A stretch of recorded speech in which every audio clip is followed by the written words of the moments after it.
Go for it. And I am live. Hello, everyone, and welcome back to Fast Charging, episode 49. Yes, 49 of them. And next week, we're going to have a special anniversary 50th episode where we're going to do the exact same stuff. And I am here with...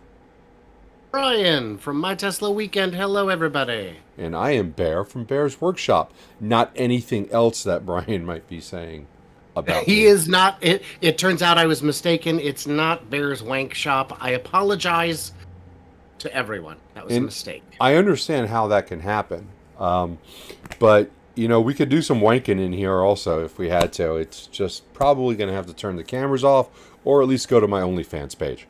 So. Oh, gross. So People what are like we doing it. this week? Oh, yeah. What are we doing this week? We got anything good to talk about? Probably not, huh? Just all sorts of EV stuff coming out. There's new stuff. There's sales numbers and production numbers and just a whole lot of everything as usual. And So did you? Yeah. Go ahead. I was going to say, did you know that EVs add to electricity demand, but not as much as you might think? That is what I'm reading. And that's also from Bloomberg, reputable sources. So if someone has done a projection out to all the way to 2040, if we continue on our path to electrification of our automobiles, and it just shows a small percentage of the actual needs for EV electricity demand. And, you know, we don't know who put out this survey or who the people are behind it, but I don't think it's as bad as a lot of the anti-EV people will say. I think it's all about timing, when you're going to use it, and I think there's going to be a lot of scaling in the electric grid from now until then. And until then is some states want to be pure EV by 2035, but that's pure EV sales for new vehicles. It's going to take 20 years for the old vehicles to fall off the road, so to speak. They have to die off one way or another, either failure or accidents or museum pieces. Well, there won't be many of those, but you know, it is going to take 20 plus years, and I've had cars that were older than 20 years, and they could last a long time. So I don't see this as a end all.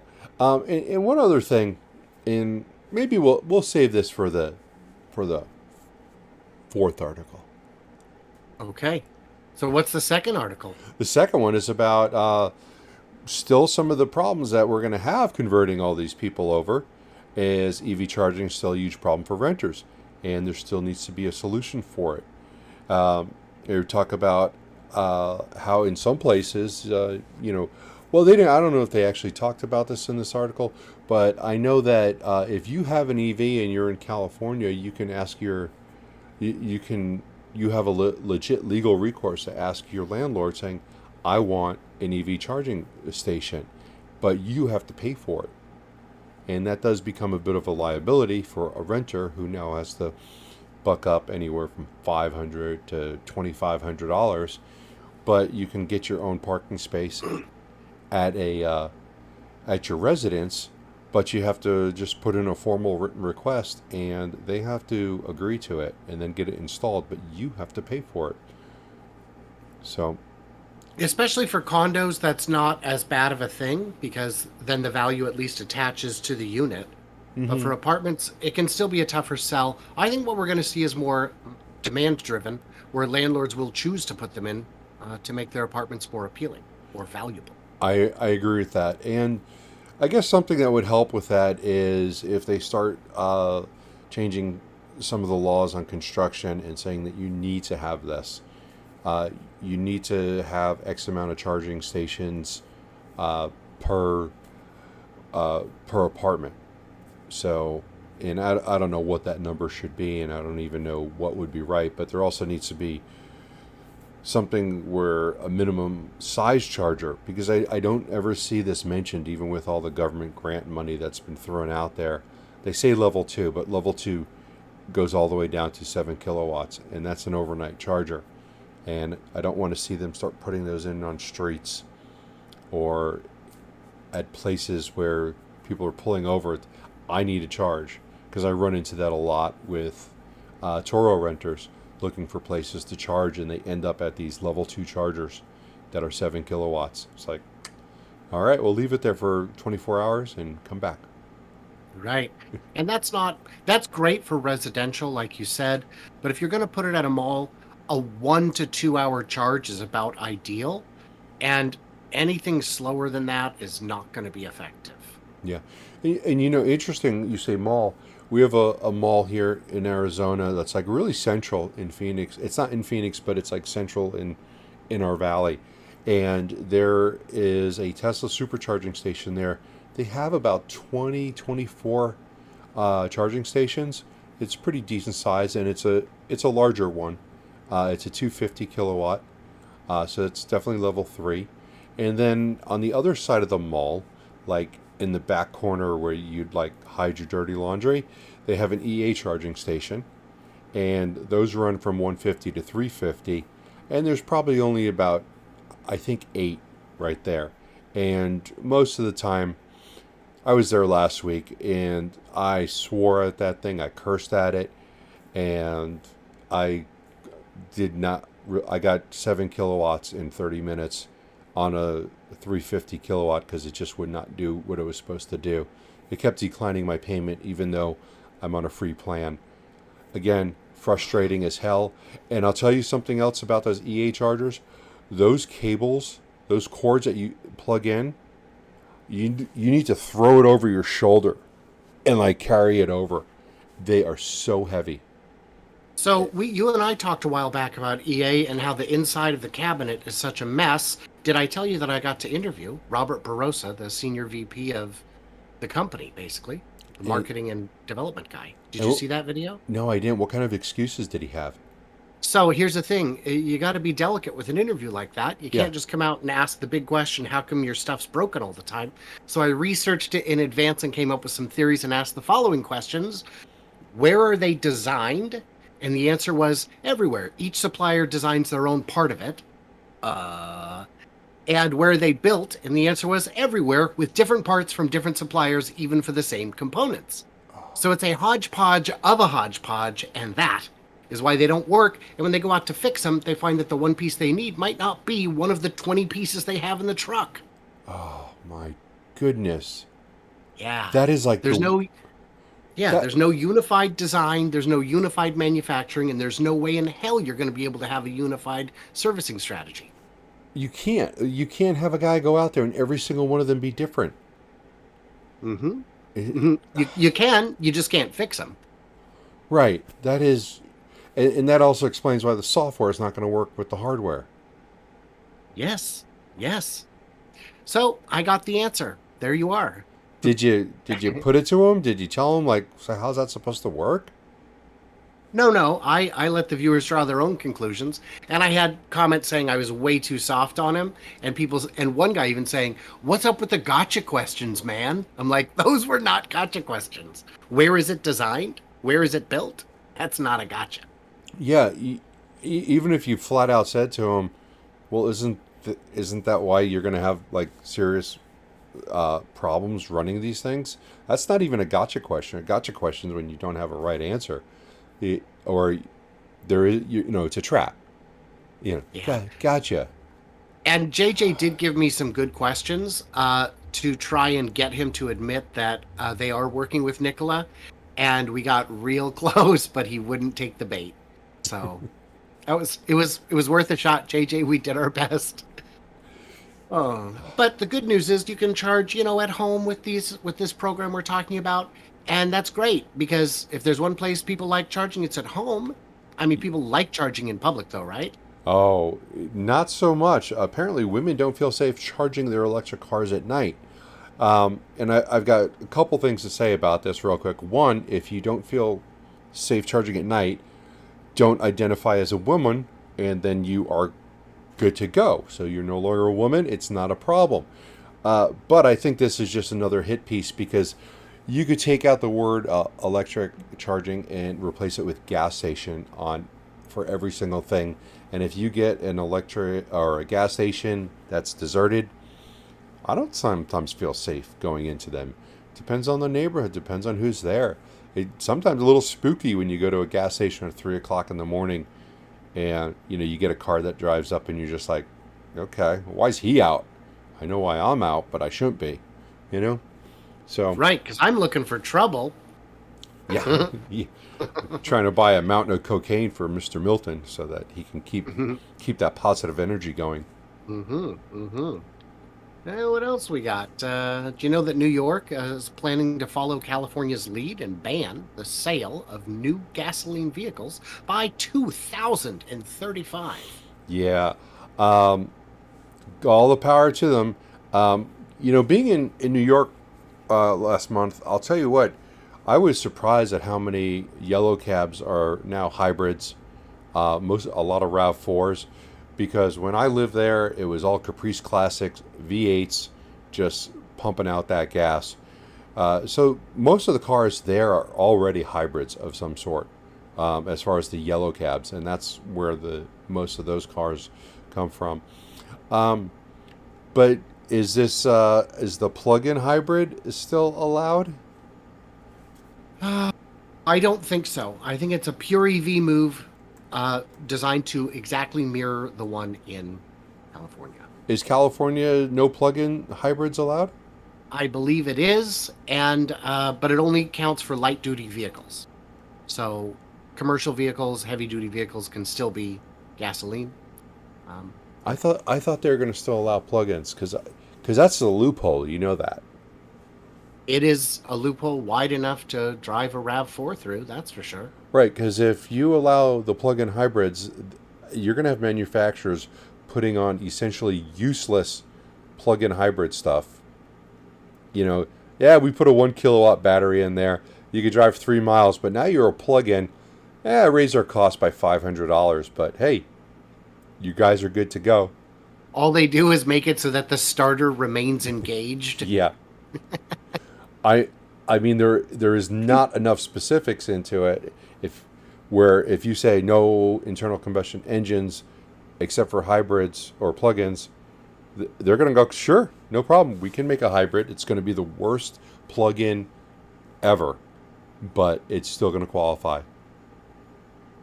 Well, Toyota does make some good hybrids. Yeah, they do. There's just actually not enough for people to buy right now.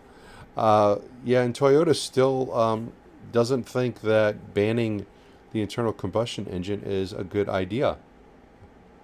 Yeah, apparently they're doubling down on their EV strategy amid criticism that it's not moving fast enough. If I was a shareholder, that would absolutely be my criticism. With the head start they got with the Prius, I expected them to be a leader in green, mobility by now. Yeah, they should have been rocking it by now. Yeah. 1997 was the Prius launch. Come on, guys. What are you doing? They were just milking that as long as they could.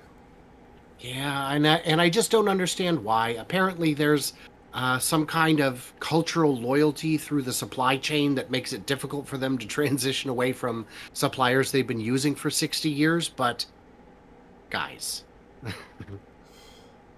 Yeah, okay. Yeah. That and really, I blame the fact that the CEO is the grandson of the founder rather than the most qualified person for the job. Yeah, I've never been a fan of that. Somehow the most qualified person in the world happens to be a relative.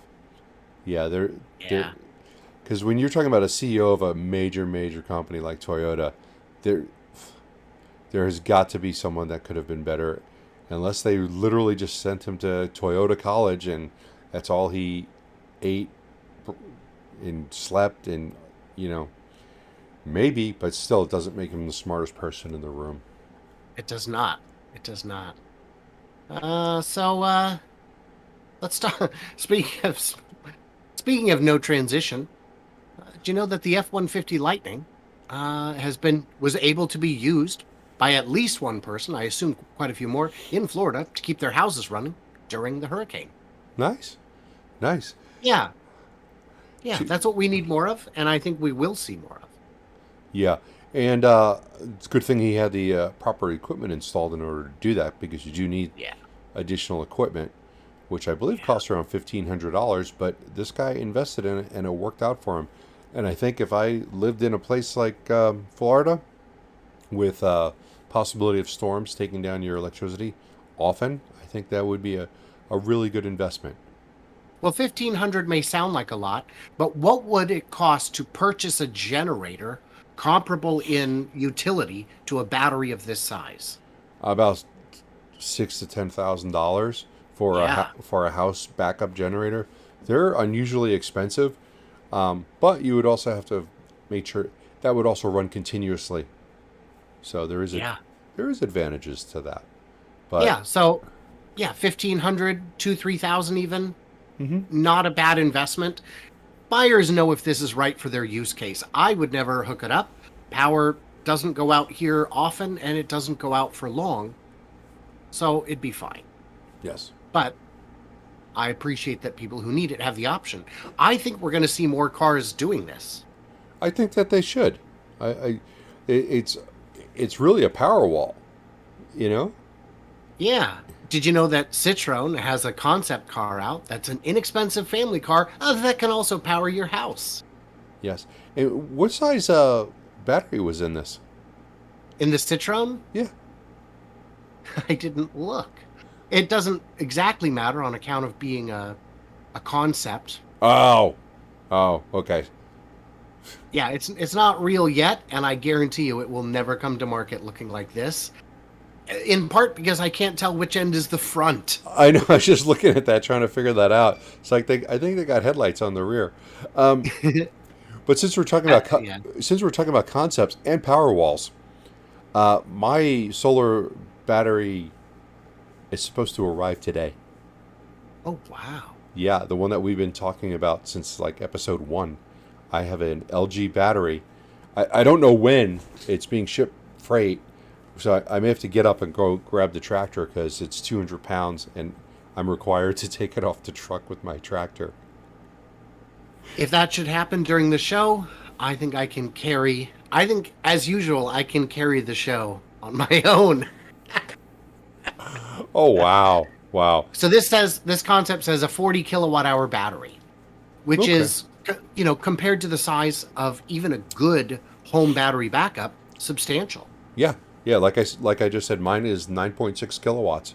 And I Yeah. think most of the Tesla Powerwalls are in the 11 to 13 range, something like that. So Yeah. that is a decent size. Yeah, for a car, it's not super exciting, but this is, I assume, meant for the European market where range is not as critical. Yeah. Apparently, they live in little mazes, little tight mazes in Europe. But Yeah, small villages. yeah, where but here in the States, if you want to get a gallon of milk, you have to drive 50 miles. Yeah, and if a 40 kilowatt hour battery pack is what it takes to make it affordable, so be it. They can always make it bigger later.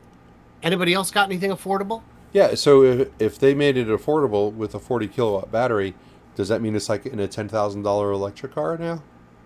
Oh, Tata Motors has launched a $10,000 electric car. And it's got a 6 kilowatt battery. Ah, No, it's not 6, but it's 19.2 to 24 kilowatt. So that's pretty compact, all right. yeah, and the charging option on the 19.2 is purely 3.3 kilowatts. So that is pretty low. That's going to be pretty low speed charging, and the 24 kilowatt battery can go up to 7.2, which is good for overnight. Well, with that size battery, it wouldn't be overnight. You could actually do that fairly quickly. Yeah, that's what you could. Yeah, I mean, my microwave is 1,500 kilowatts or 1,500 watts. Watts. That's what I was going to say. That's a hell of a microwave you got. Still, you could charge it on a 110 in a matter of hours. Very economical. Yes, but This is only for the Indian market. yeah, and there's also there's different safety standards, and that is going to make quite a difference in the price of the vehicle, and that's why they're able to bring it down. just like on Just to clarify real quick, I was going to ask, you said there's safety standards on the Tata Electric? I may have misspoke. Because I don't know if that's true. Yeah. I would be. Just to put into context, I had one of my vehicles get into an accident a couple weeks ago. We got the estimate down. It was a side hit in the left rear. Didn't some body work needs to be done, but the airbags went off, and there was, I'm gonna say, 30. It was a $14,000 bill, and I'm gonna say about 4 to 5 thousand of that was replacing the airbags and what the airbags destroyed. So, because like the headliner gets blown out when the airbags come down, so they have to replace the airbags. The headliner's been designed for the airbags. So, right there, that accident costs more than 50% more than this car right here because of the safety equipment. Yeah. Yeah. Well, But who needs safety when you can drive a Charger EV? right? Tell me about this. Yeah, I still like the car. As long as they get rid of those speakers, because that's like I think you said putting the cards in the bike spokes. Hmm. It's just kind of silly, and the fact that it's going to be at 100 decibels, you're not going to get that shaking and that vibration that you get from like a real ice car that has a racing type or a fast motor and a powerful motor. Yeah. So A hot rod. yeah. So anyway, there's a video attached to this because there's not much information in the article. I watched the video instead of reading any of the other articles, and it's about a 14-minute video talking about some guys who had Chargers and Challengers and over the years and how they don't know if they'll make the switch, but if they don't make anything else, then they will. But it wasn't. It was a nice piece. I think it was more of a promo. I think Dodge may have paid for it for CNBC to do it, but it was still. It seemed pretty honest. So I liked it, and like the CEO of Dodge was saying, well, if we can't make anything, we have to make something. So let's do this. Let's just make this the best muscle car that we can, just an electric version, since we're not going to be able to make the gas powered ones just because of emissions and the gas guzzling tax and things like that. So it's a good watch. You should watch it. I'll consider it. I'll think about considering it. Yeah. Anybody else making sports cars? Yeah. My Maserati does 180. Is it 185? I think it is. Did But by the way, it doesn't. That model of Maserati from that year does not. No. I think it tops at like 160 or something. I once went into a Maserati dealership and I grabbed their pamphlet because I really didn't know what they had, and it was like I was there, and all the cars, their top speed was actually 185. It was a couple of Maybe years ago. that's No, I wonder if they just like capped it there because of the song. yeah. Too much of a Yeah. coincidence. Yeah, the Gran Turismo Fulgor, an all-electric GT, revealed for next year. It's kind of cool looking, but it's still a Maserati. It's still a Maserati. I hope it comes out. I hope it. You know what it looks like to me is a two-door version of a Fisker Karma. Yeah, and speaking of Fisker, I thought I saw something, and we don't have an article on it, but they're supposed to start production November 17th. Wow, that would be very exciting. Yeah. I got to see the Ocean at fully charged, Yeah. and it's beautiful. It's got some neat features that you won't find with other vehicles. Specifically, that every single window in the car rolls down. Every one of them. Does the car roll on its own? I don't know if that was a pusher or an actual working prototype. I didn't ask. Was Trevor there pushing it around? No, he was nowhere to be seen. Oh, well, because he's somewhere else right now. Yes, he is. Any other new cars coming out? Of course, the BMW XM. I mean, is that a satellite thing? Mm-hmm. That name's taken. Mm-hmm. Hybrid super SUV with 644 horsepower and a crazy design. Did you say crazy or hideous? Well, um, I think the grill looks a little bit better than our next article, which we have 18 jokes lined up for. We do. Again, why are you doing hybrids, man? What's the point? All right, whatever, I guess, but we're going to have to move past the hybrids. It is a stepping stone. Yeah, I don't know if we didn't mention this, but the Toyota CEO talked about the $70 billion that they have being invested into new technology. Half of that's going towards electric only, straight up, and the other half is different types of energy use. And plug-in hybrids and hybrids are just all over that. Still throwing good money after bad money, developing things which should be put on the wayside. Yeah. Yeah.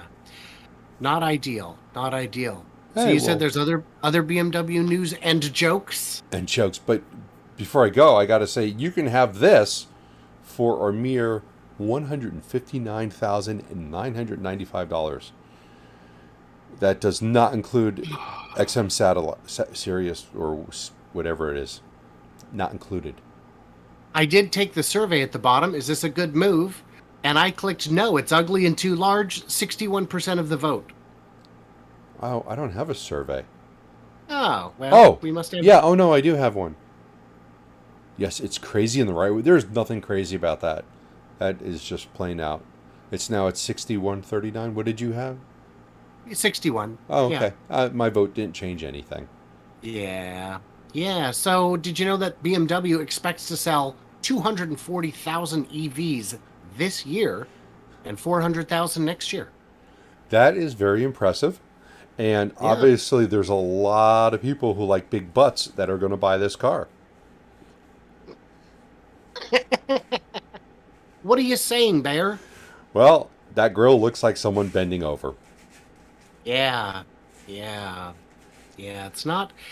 It's polarizing, is what I think Sandy Monroe said. He said that some of the people in his facility love it, and most, including himself, do not care for the sticker. Is that a sticker? Yes, sir. It has to be because that's how you get the aero efficiency. Do you know what Okay. else is aero efficient? Get rid of it.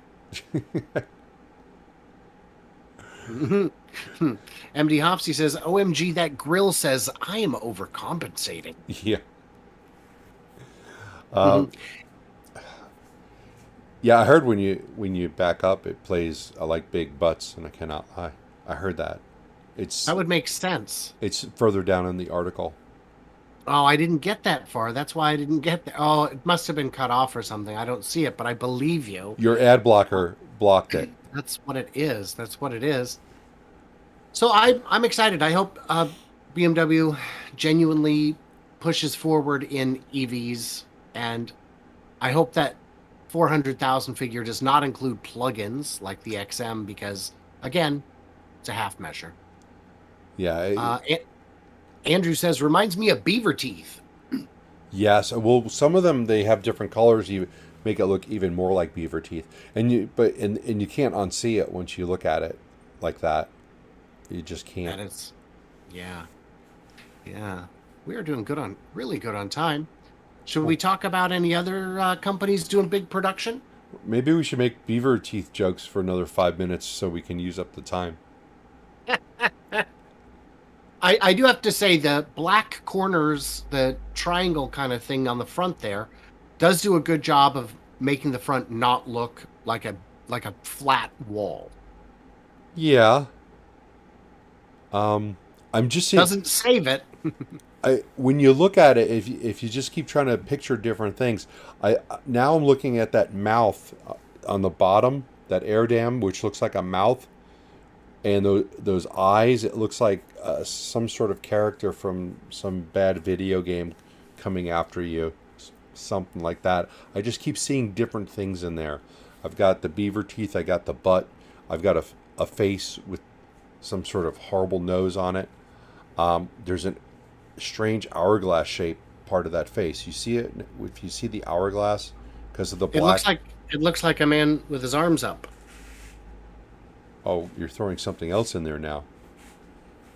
The little black thing in the middle. Anyway. Oh yeah. Anyway. Hey. Yeah. Hey. Oh, sorry. Yeah. I've got the BMW ball right here. I got the ball. I got it. I got it. I got it. Anybody else have any record production we should be excited about? Well, it's easy for Rivian to have record production because all they got to do is beat a previous low month because they're new. It's not a knock on them.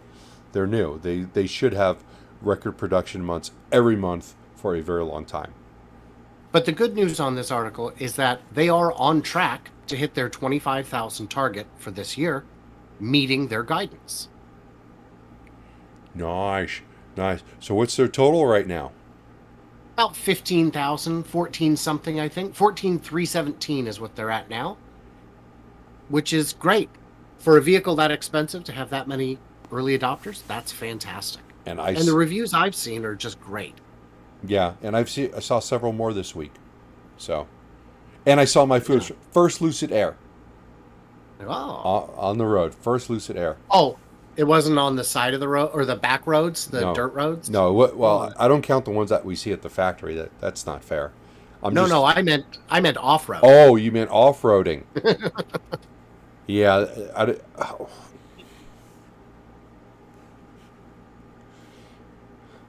I was at some place talking to somebody about a Lucid, and this guy was a stranger to me.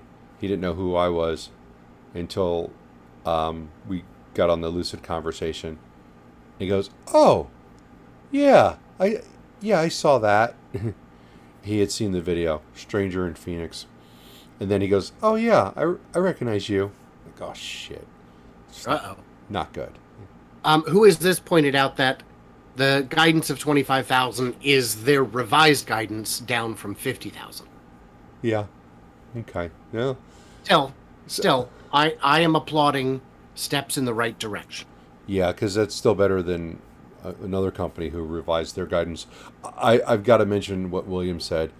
He said beaver mouth wagon, BMW. Oh. Boy, that's got such poetry to it. Doesn't you could take it in a number of ways, and none of them are good. I got it. It's like two hands milking a cow. Okay. I'm not sure if this is in reference to it, but Digital Blade Canada said about something. He ordered it from Wish. Okay. Well. And JJ is saying that he likes the Amazon Rivian trucks, the little cargo vans. They're not little; they're big. Yeah. They are a lot bigger in real life. They're much bigger than any of the Ford Transits or the Roadmasters. They are very tall. There might be a ladder in there. Yeah. Well, they are purpose built for Amazon. And they know what kind of volume they need inside. Yeah. Speaking about volume. Yeah. Chevy Do you know Bolt. Yeah, go ahead. They're reaching volume production. They're breaking records. And they are producing these cars and selling them a lot quicker than we ever would have thought 6 months ago when they weren't allowed to make them. Weren't allowed to, or just knew that there was too substantial of a fire risk? I think Fire Marshal Bill said, hold. Yeah. Well, it's alive and well, it doesn't say well, but it delivers a record quarter. So much demand that GM announces plans to increase production, which is hardly shocking because the car is a steal at its current price point. Yeah. It is, but one of the things is once you go up to like the larger one, the price still is going to end up in the $40,000 range. I've been on a Chevy lot as recently as today, and they have a lot of Bolts there, but every time I go back, they're different ones. They are selling these cars, They tried to get me to buy one, but I can't get past the 50 kilowatt charging on that. Oh, Meaning if, you get your free subscription from Electrify America, and if you got something that actually worked, you'd still be sitting there 2 hours to charge that car on an Electrify America. They get about 250 miles of range. It's not bad. Car's still ugly, though the at the top of the screen, the one on the right, I think, is much better looking than the one on the left. But the one on the right they're only producing. When I was at the dealership, I only saw the EUVs. They had 6 or 7 of them one time when I was actually looking. They had none of the regular EVs. They were all the EUVs. And there you go. That's when the price starts going up and you're back into the $40,000 range. But they are putting them out there. and I would argue in the 40,000 range, they are going to keep selling them. I just hope it's profitable because I'm not convinced it is. They could be. They could be. That's true. Well, and it doesn't have to be. If they're literally breaking even or losing a few thousand, they're going to make it up on not having to buy ZEV credits. Yeah. And it's also good practice for them because their other numbers were not so good. 36 Lyrics were delivered, 411 Hummers in quarter 3. And what's weird about the Hummers is I've personally seen 8 of those. I saw 2 on the road, and then I saw 6 on a car hauler. So I guess Arizona's getting a large portion of them because that, for me to just be able to see that many of them, I thought that the numbers were going to be higher than 411 because I just seeing them on the road. So that's a little disappointing. But they plan on ramping up production for quarter 4. And I don't know if they're talking about the Lyrics or the Hummers, but they're talking about production being ramped. And then they have the Blazer and the Equinox are both due next year. And I hope they do come out as expected. I imagine they will. The legacy guys, at least in the last couple of years, have been pretty good about making deadlines. Yeah. And I'm still waiting for my Hummer. I got one on order. Have no idea how I'm going to pay for it. Yeah. I'm going to sell one of my kids on Wish. Oh, I don't know if you want to do that. Quick question. How many kidneys do you have? Left? Yes, on the left. Yeah, I got one on the left. Good. So that's, I think it'll work. I didn't know I can get that. Really? How much can I get for a kidney? Oh, I have no idea. Not that much. Not that Oh. much. Certainly not at your age. Oh. Hey, they want young, healthy kidneys. What am I supposed to say? I got the kidneys of a 12-year-old. In a jar Yeah. behind you on the shelf. The hell's behind Anybody me? else doing good numbers? That's a good question. And I like that question because the answer is no. Ford EV sales triple in September, led by F-150 record sales. Yeah, so of course they did good with their F-150. The only reason they won is if they didn't have chips to put in them to sell them, which has happened to them before. But their EV sales, I thought was a bit disappointing. Okay, talk to me about the numbers. 4,691. Oof. Ugh. That's not good at all. That's not good. And For the whole quarter. For the whole quarter. And I'm not even sure how I understand how that happened. Their hybrid sales was 74,000 just in September. So that's actually pretty good. But you got to remember, they've got the Lightning out there. They've got the Mach E. And they have the Transit van. Those are their full EVs. Right. And it's telling me that it's not a demand problem. I know it's still not a demand problem because I ordered the Mach E in February or March. Today might be my Mach E's birthday because it's slated for production this week, October the 3rd. So I had to wait 6 months for this car to enter production.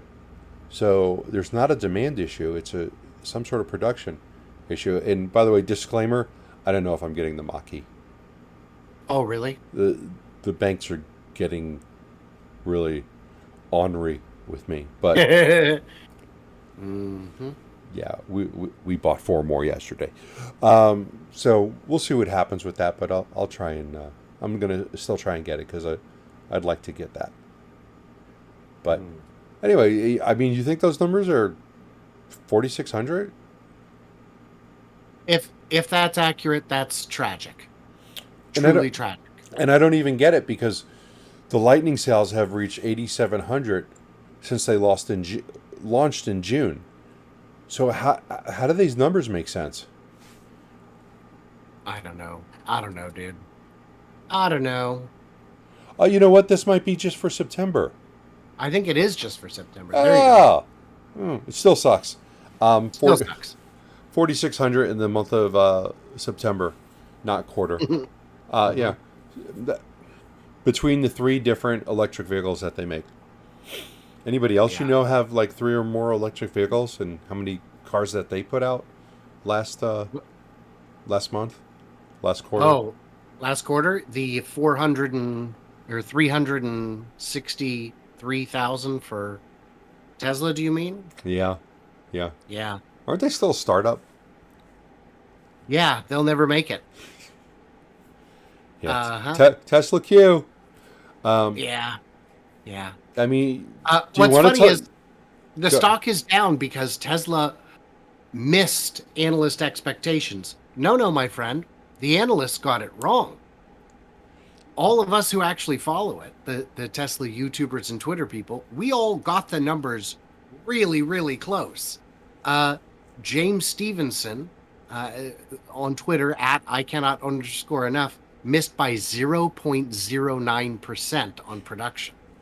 So 343,000 was the number is deliveries, but production was higher than that. So the Wall Street missing, that's a you problem. And oh, I'm sorry, they've only grown 50% year over year. Sell. Whatever, it's fine. You know, why don't we reduce the stock of these analysts? I try. Yeah, and Andrew Jameson points out that I was almost on the money. Yeah, I missed by 1.29%, which is the outside range of where I like to be. And that's with me being an outlier among all the analysts because I had the lowest number, which I'm always uncomfortable when I'm an outlier, but I don't crib my notes from other channels. So my numbers are what my numbers are. So I'm pretty proud of that. I think you copied my information. Yours? Yeah. Probably. Mm-hmm. Yes, I was thinking. Do you know that? I was going to say, do you know that Porsche had an IPO this week? Oh, is that what you're saying? You're ready to move on? We have 17 minutes to burn. Okay, well, let's go back then and talk about the production, I guess, because what were you going to say?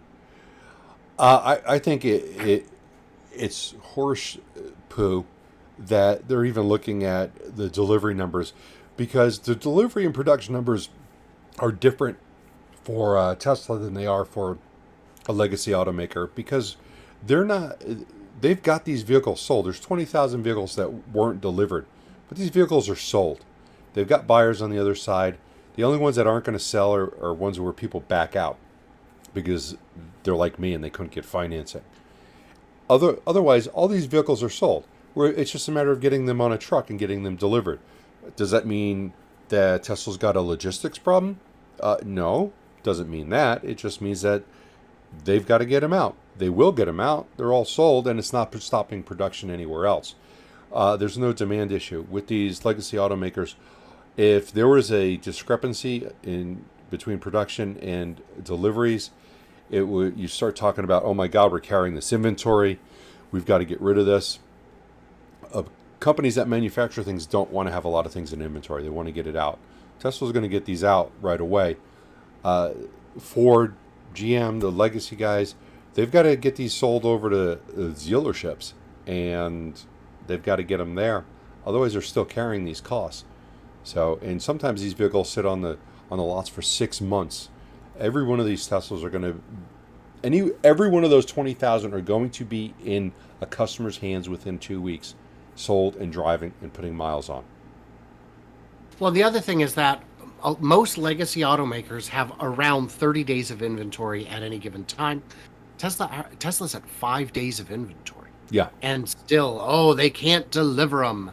My friend, be real. Yeah. It's kind of a joke, and I knew that mainstream media was going to go just like that and have a Yeah. little panic attack.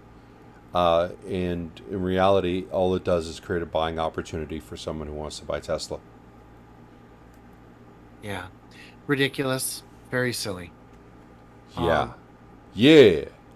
but talking about, so the IPO of Porsche put them at a valuation of like $90 billion or something. Yeah. That's crazy. That is crazy because how many cars does Porsche make a year? Well, let's see. The first 9 months of the year, they're only down 4.9% at 49,000 units for 9 months. Okay. That's So not great. yeah, so it's not really going to take Lucid that long to actually catch up, then, is it? Not, no, no.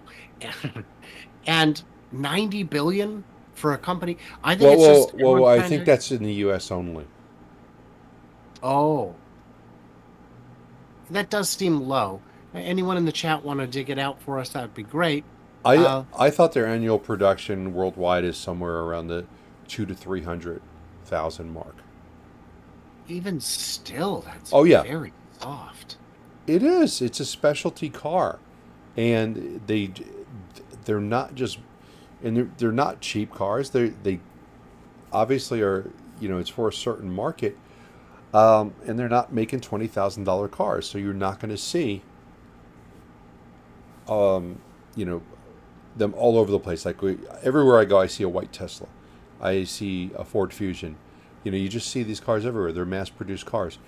These are definitely more specialty cars, and this is one of the things that makes me worry about Lucid, because Lucid also makes a specialty car that costs a lot of money. And if you look at this, a luxury sports car, and if they've been around forever. You know, they were Hitler's baby for a while. Um, they've only been able to I don't know what their record year is for production. Maybe 400,000 vehicles, you know, ever. Yeah. So what does that leave for a company like Lucid?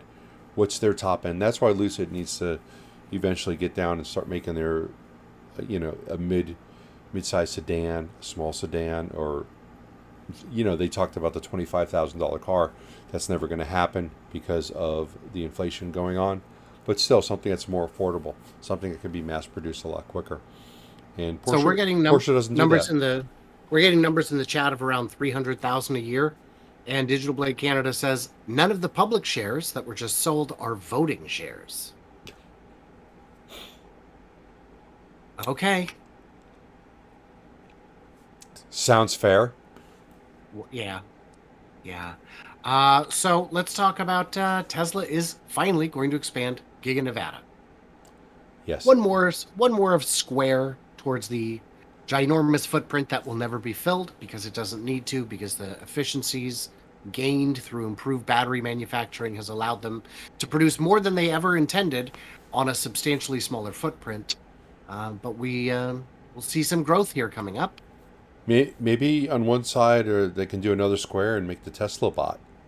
Mm-hmm. Yeah. And then they can make Uh, another square for like hair and makeup for the Tesla bot. So that Yep. buy out real dolls and grab some of that technology. Oh dear, that's a good idea. There was a joke that was kind of made about that during the bot presentation where Elon's like, yes, I'm sure people will have all kinds of creative uses to these. I just Huh. don't even want to think about that. Yeah, I'm sure we'll see that on your OnlyFans. Okay, so that's, I guess, good news. For somebody. Yeah. Yeah. Uh-huh. Yeah, that's kind of awful. Yeah. So So I think this is going to be semi-production. you think so? I really do. I really do. I'm going to talk with my inside source and see if he can give me some inside scoop, but that is my current guess. Is your inside source does he have like initials EM? Nope. Oh, I get it. No, no, definitely not. Definitely not. I heard you were hanging out with him. You heard wrong. Oh, well. Man, I read on the internet, so I just thought it was right. Yeah, that's strange because usually everything on the internet is correct. Uh-huh. But in this Uh-huh. one instance, I guess it was mistaken. All right. Yeah. Well, here's something that's not a mistake. Couldn't possibly be a mistake. Fire. I'm going to go ahead and play this and turn off the volume. I have done the same. Did you did you know what car it was before I told you? No, I did not. I did get it. I was very proud of myself. I recognize that A pillar, that being a Lucid Air. I don't have any other information on this except for that car was sitting in a driveway. I don't even know if it was sitting in a driveway. It could have been running, and they could have said something's wrong and pulled over right there. I don't know. But that Lucid Air, more than likely a GT or a Dream Edition. So it costs a couple pennies. Very expensive, but that car burnt to a crisp. Yeah, do you think they'll salvage this one or? I don't know. If I see that at Copart, I'm going to pick it up just so I can say I own a Lucid. Yeah. Yeah, Yeah. there is not a thing that is salvageable. No. Literally not one thing. And this is not, in my view, a slam on Lucid. There was early on, there was a Taycan fire. Cars burn sometimes. It happens. At worst, this is a learning opportunity, but I would guess that this is an anomaly. And I agree. I only looked at it like for a longer amount of time just so I could read the comments because they're so stupid. Oh no. First of all, everyone said it was a Tesla. But they were obviously corrected by others. Then there's other people who were making comments about this as well. Never own an EV. Not realizing never would or will drive one. I will stick with my gas-powered car because, gas is not flammable and doesn't burn. No, splody juice is very safe and secure. Yeah, and someone did respond with, this is exactly what people said when cars first came out. No thanks, I'll stick to my horse and buggy. And Yeah. it's kind of accurate. If you can imagine people in the early 1900s going, but you're putting gasoline? What is gasoline? It explodes? Maybe they didn't have a comprehension of really the fact that gasoline explodes. Because what would gas have been used for back then? Gas, distilled gas, probably not much of anything. Yeah, you wouldn't want to use it to light or heat your home. I've also seen the same thing with people talking about various driver assistance programs. I would never use this. It's too dangerous. And it's like, every car that has advanced driver assist, whether it's forward collision detection or braking, they're safer than the ones without. So please use them. Please use them. Use them responsibly, but pretending that the technology is less safe than the alternative is dishonest. So, Riley doesn't like it when I use autopilot. The last time I used it with him, we were just going down the freeway, and there was nobody around us. I mean, not close at all. And it just kind of, car hit the brakes hard. Said, I'm stopping. There's something up there. And it just did a phantom braking with autopilot. We went from like 70 to 40 like really quick before I was able to take over. So it was, And that's what I appreciate about them is most cars don't even recognize ghosts in the wild. Yeah. Let alone stop for them. My autopilot sees dead people. But to be fair, I've seen Riley's driving. Dun dun dun. I'm about to get kicked out of your chat. Yeah. Uh, I kid, I kid. yeah. But on the flip side of the phantom braking, and I'm glad there was nobody behind me. On the flip side of that, you're trusting your 16-year-old kid to drive. Oh, I just got my license this morning, and you're putting them behind the wheel of the car. And at that point, they can kind of do whatever you can do. And you don't, if, you might trust your kid, and you may have trained your kid properly on driving and gave him a lot of training time. On the flip side, your neighbor didn't. And I had a commander in the Army. When we were done with our day, he would dismiss us, and he would always say the same thing: "Be careful out there. Remember, the other guy's an idiot." And that's a fact. I would rather have everyone else using autopilot and me not, than nobody having autopilot and just trusting random strangers that you're flying down a freeway at 80 miles per hour, sometimes 120. Just depends on how bad of a person you are. And the thing that I thought was strange is that when your commander would say that, he would never look at you. He would always look at the guy next to you. Yeah. So sometimes he said that other guy's an idiot. Speaking of idiots, we do have one more story. Nice segue.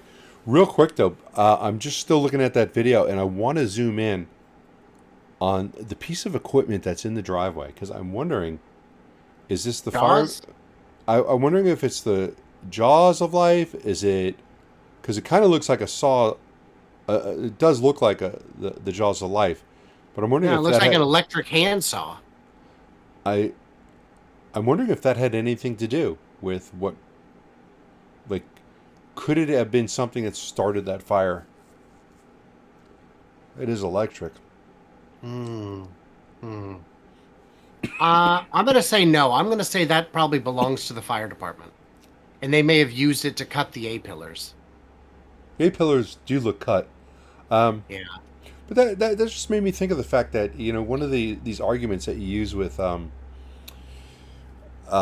people who hate electric vehicles, and do you know anybody who has a gas-powered drill? No, I do not. Yeah. So, but like most people are using like electric-powered drills, cordless, battery-powered drills, and battery-powered sawzalls, and you can get battery-powered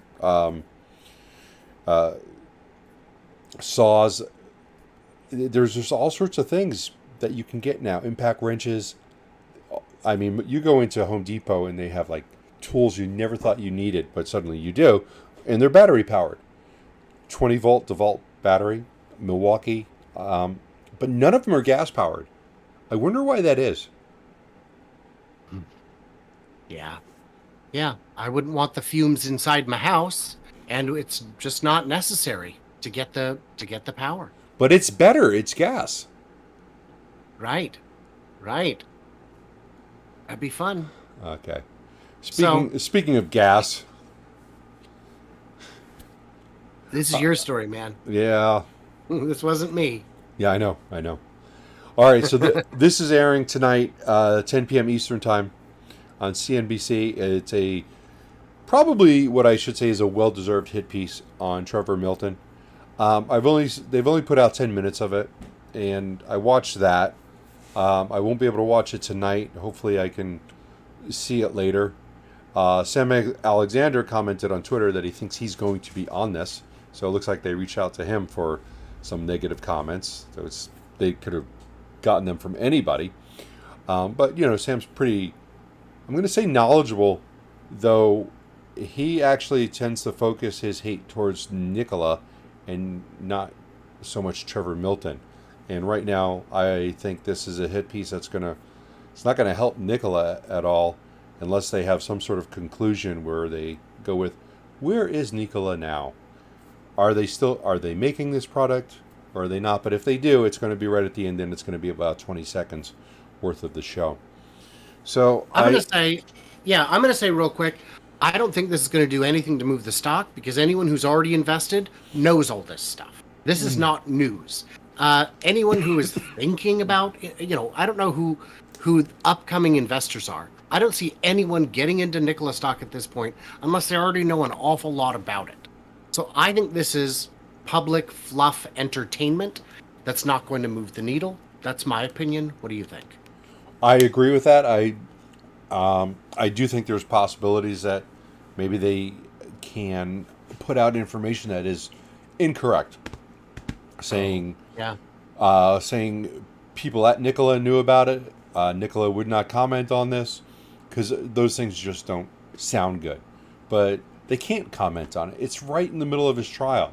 There's nothing that they can say about this, and there's probably nothing that they should say about it. Anything that they say should be in the court. And I think you're right that right now they're probably not allowed to. They probably are. They're Great. under gag order. And in your chat, William just said, "What would inspire institutions to invest in Nikola, please?" And there is an answer: short-term speculation. The stock, without the company changing at all, the stock could easily pop 10, 20% in either direction on any given day over no news, Which it did today. which it did today. Yeah, so that's very possible, and they tend to keep their mouth shut now.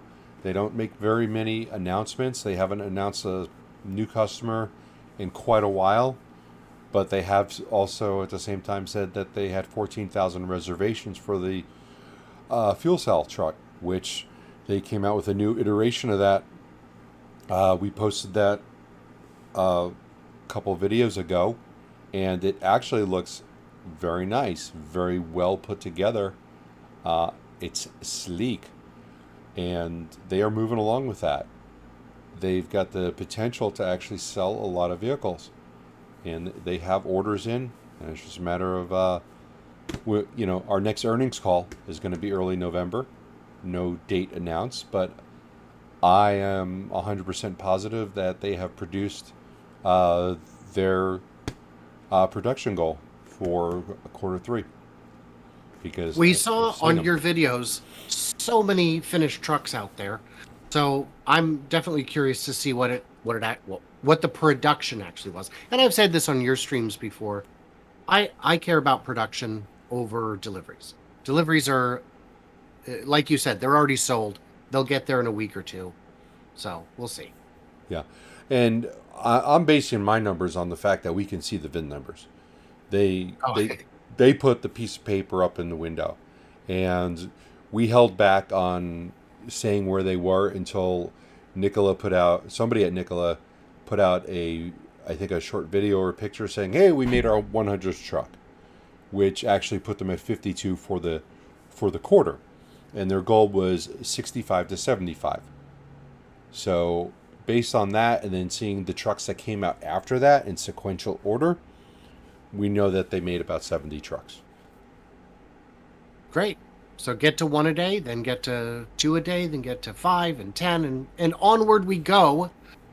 Hey, did you know I like to take this part of the show to thank my Patreons who get early access, bonus content, and ad-free experience, and all kinds of other good stuff, as often as not. They're awesome, and I love them, and I appreciate them. How do you feel about yours?